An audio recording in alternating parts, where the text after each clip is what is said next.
Kitab Keluaran pasal 2. Seorang laki-laki dari keluarga Lewi kawin dengan seorang perempuan Lewi.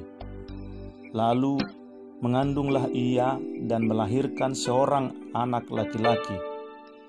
Ketika dilihatnya bahwa anak itu cantik, disembunyikannya 3 bulan lamanya. Tetapi ia tidak dapat menyembunyikannya lebih lama lagi.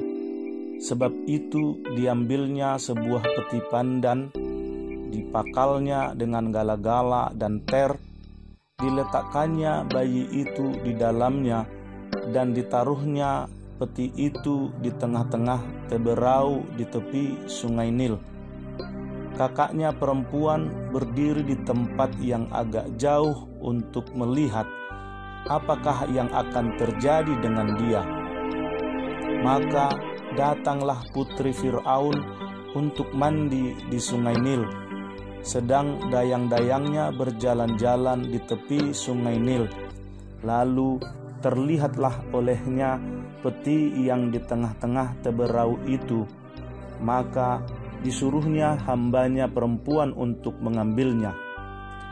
Ketika dibukanya, dilihatnya bayi itu, dan tampaklah anak itu menangis, sehingga belas kasihanlah ia kepadanya dan berkata, "Tentulah ini bayi orang Ibrani." Lalu bertanyalah kakak anak itu kepada putri Firaun, "Akan kupanggilkah bagi tuan putri seorang inang penyusu dari perempuan Ibrani untuk menyusukan bayi itu bagi tuan putri?"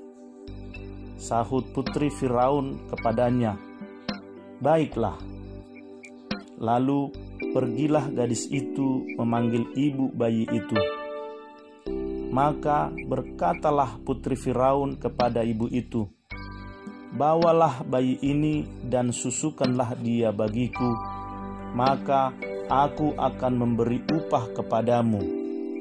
Kemudian perempuan itu mengambil bayi itu dan menyusuinya.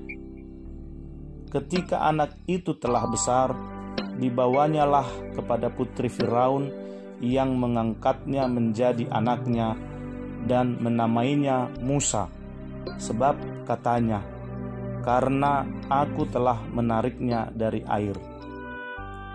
Pada waktu itu, ketika Musa telah dewasa, ia keluar mendapatkan saudara-saudaranya untuk melihat kerja paksa mereka.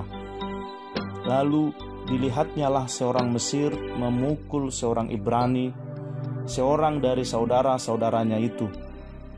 Ia menoleh ke sana sini, dan ketika dilihatnya tidak ada orang, dibunuhnya orang Mesir itu, dan disembunyikannya mayatnya dalam pasir.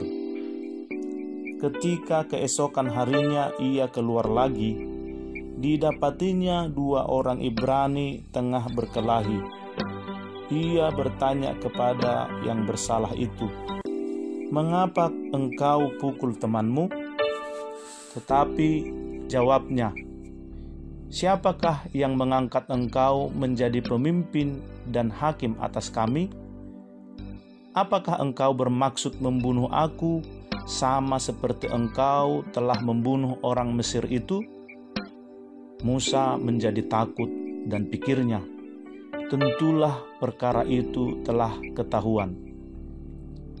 Ketika Firaun mendengar tentang perkara itu, dicarinya ikhtiar untuk membunuh Musa. Tetapi Musa melarikan diri dari hadapan Firaun dan tiba di tanah Midian. Lalu ia duduk-duduk di tepi sebuah sumur. Adapun imam di Midian itu mempunyai 7 anak perempuan. Mereka datang menimba air dan mengisi palungan-palungan untuk memberi minum kambing domba ayahnya. Maka datanglah gembala-gembala yang mengusir mereka. Lalu Musa bangkit menolong mereka dan memberi minum kambing domba mereka.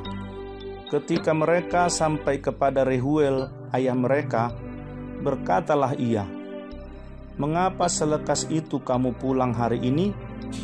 Jawab mereka, "Seorang Mesir menolong kami terhadap gembala-gembala.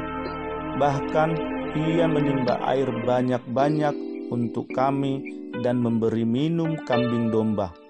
Ia berkata kepada anak-anaknya, "Di manakah ia? Mengapakah kamu tinggalkan orang itu? Panggillah dia makan." Musa bersedia tinggal di rumah itu, lalu diberikan Reuellah Zipora anaknya kepada Musa. Perempuan itu melahirkan seorang anak laki-laki, maka Musa menamainya Gersom, sebab katanya, "Aku telah menjadi seorang pendatang di negeri asing."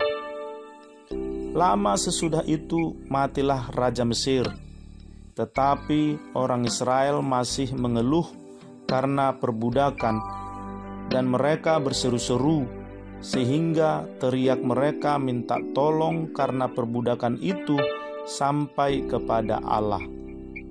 Allah mendengar mereka mengerang, lalu Ia mengingat kepada perjanjiannya dengan Abraham, Ishak, dan Yakub. Maka Allah melihat orang Israel itu, dan Allah memperhatikan mereka.